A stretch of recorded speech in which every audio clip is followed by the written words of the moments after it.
Shalom, salam sejahtera untuk kita semua. Wassalamualaikum warahmatullahi wabarakatuh. Pada video pembelajaran kali ini, saya akan menjelaskan tentang sistem pernapasan pada hewan di mata kuliah fisiologi hewan.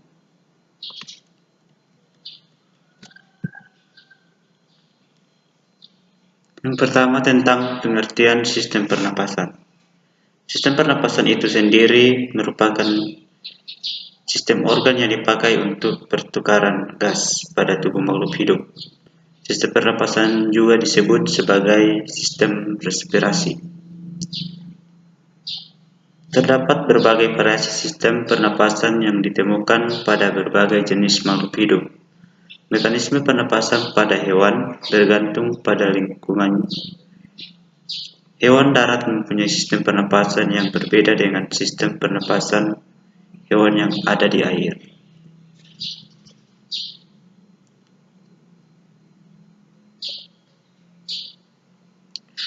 Langsung saja yang pertama tentang sistem pernapasan pada hewan advertebrata.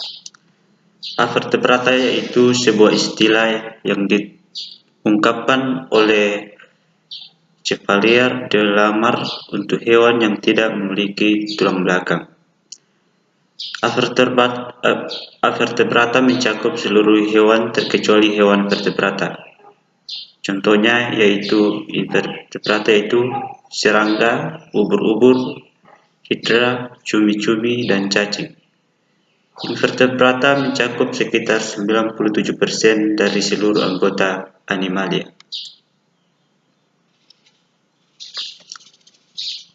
Yang pertama itu sistem pernapasan pada porifera. Yang kita dapat lihat di gambar ini. Jadi pada porifera air membawa oksigen masuk melalui pori-pori tubuh atau ostium, kemudian masuk ke dalam konosit secara difusi. Di sini kita dapat lihat di gambar ini gambar konosit. Kemudian dalam mitokondria pada sel konosit, oksigen dipakai untuk mengurangi molekul organik hingga menjadi molekul anorganik yang disertai pelepasan karbon dioksida. Karbon dioksida kemudian dibawa keluar air melalui spermosol, kemudian menuju vaskulum dalam mitokondria sel konosit.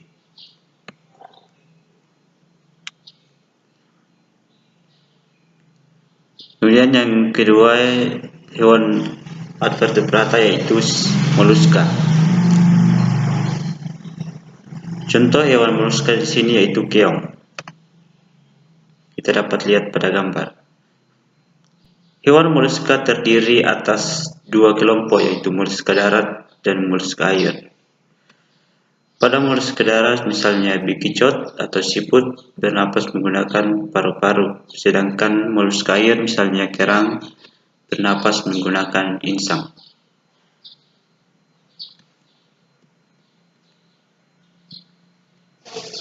Kemudian hewan yang ketiga yaitu arthropoda. Kelas arthropoda sendiri itu dibagi menjadi 4 kelas. Kelas yang pertama yaitu krustasea, contohnya udang dan kepiting, bernapas dengan insang. Kemudian myriapoda, contohnya lipan dan luwing, bernapas menggunakan trakea. Kemudian kelas yang ketiga yaitu arachnida, contohnya laba-laba, kalajengking. Hewan ini bernapas menggunakan paru-paru buku. Kemudian yang keempat yaitu insekta, contohnya serangga, bernapas menggunakan trakea. Di sini ada contoh dari kelas insekta menggunakan trakea. Dapat kita lihat gambar ada Tracheolus, Ayers, kemudian trakea di sini.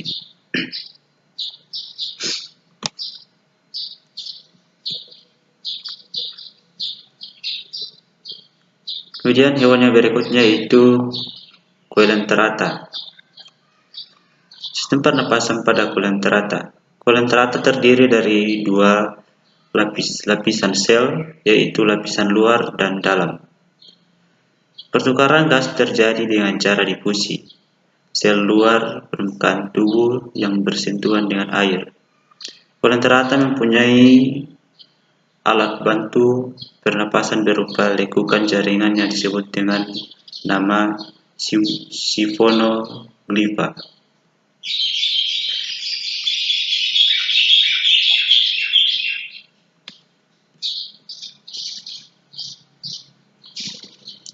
Kemudian hewan yang berikutnya yaitu Echinodermata. Sistem pernapasan pada Echinodermata.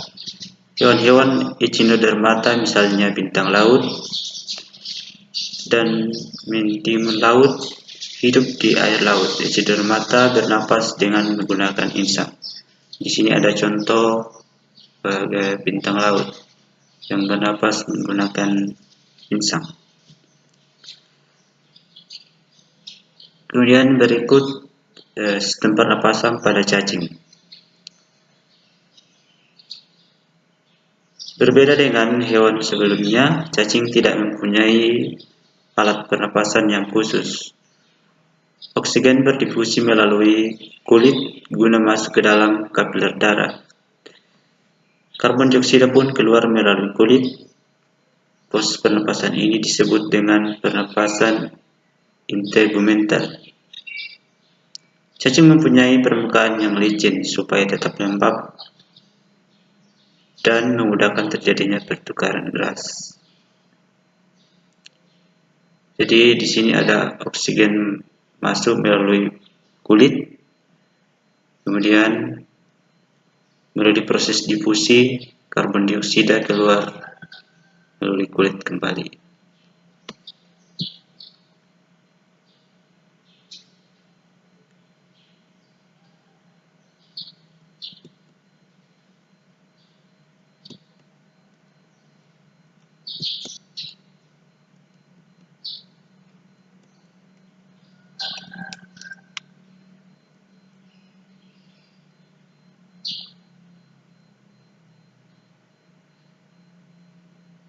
Kemudian yang bagian yang kedua yaitu sistem pernapasan pada vertebrata.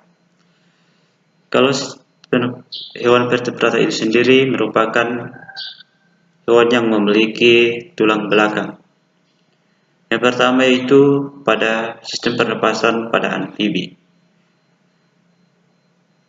Salah satu hewan amfibi yaitu katak. Amfibi bisa hidup di air dan darat, atau namun dikenal dengan hewan dua alam. Alat pernapasan berupa paru-paru, kulit, dan insang. Katak sejak masih larva bernapas menggunakan insang luar. Pada masa berudu berbentuk insang dalam. Kemudian katak dewasa bernapas dengan paru-paru dan kulit. Paru-paru katak berupa dua kantung, memiliki dinding tipis elastis yang banyak mengandung kapiler darah, terletak pada rongga badan. Paru-paru berhubungan dengan rongga mulut melalui lubang yang disebut glotis. Kedua kantung paru-paru saling berhubungan dengan bronkus pendek. Di sini ada gambar katak. Di sini ada paru-parunya, kemudian ada rongga mulut, kemudian rongga. Dan hewan yang kedua yaitu reptil. Reptil mempunyai alat pernapasan berupa paru-paru. Paru-paru reptil dikelilingi rongga dada yang dilindungi oleh tulang rusuk.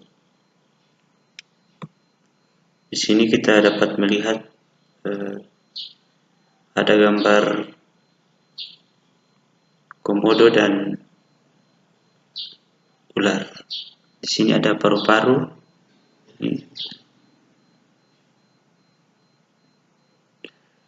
Nah, ketika proses inspirasi, tulang rusuk meregang dan volume rongga dada meningkat sampai udara bisa masuk ke paru-paru.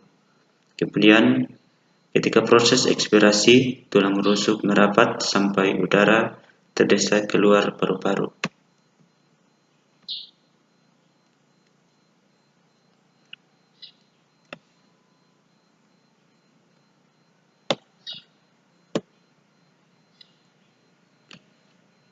Hewan berikutnya itu burung.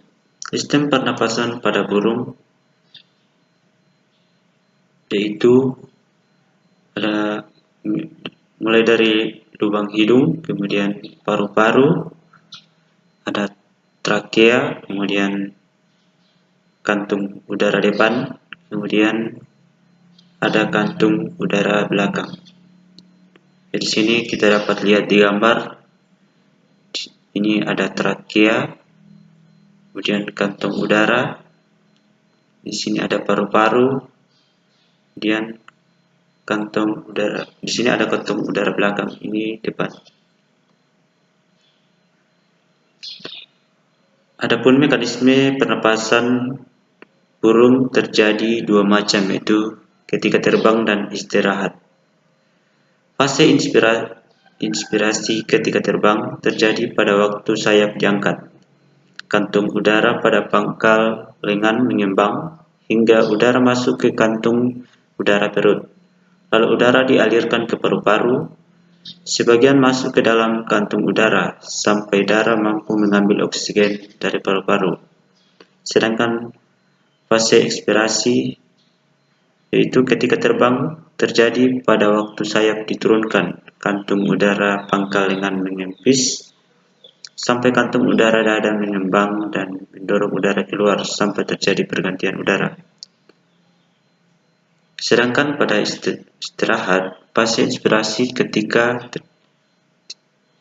istirahat terjadi dengan diawalinya pergerakan tulang rusuk ke depan, sampia, rongga dada membesar dan paru-paru mengembang. Hal itu menyebabkan udara masuk ke paru-paru.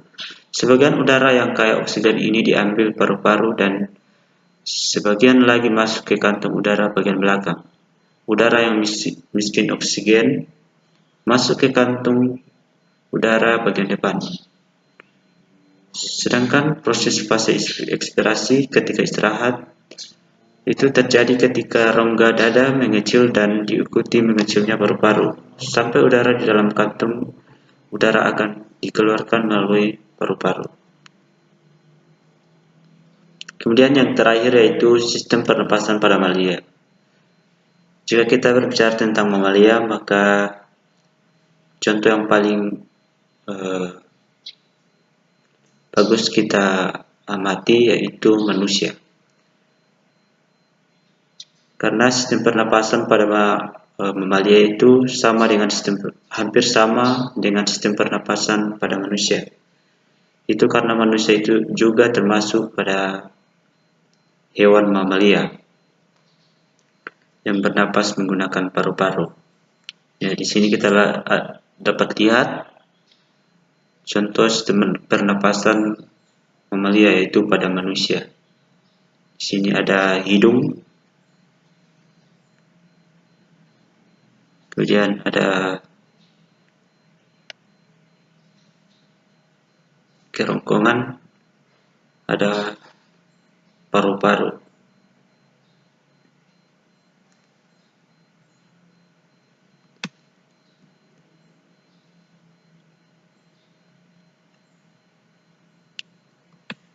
Ya, demikianlah penjelasan saya mengenai sistem pernapasan pada hewan. Atas perhatiannya diucapkan terima kasih. Wassalamualaikum warahmatullahi wabarakatuh. Salam sejahtera untuk kita semua.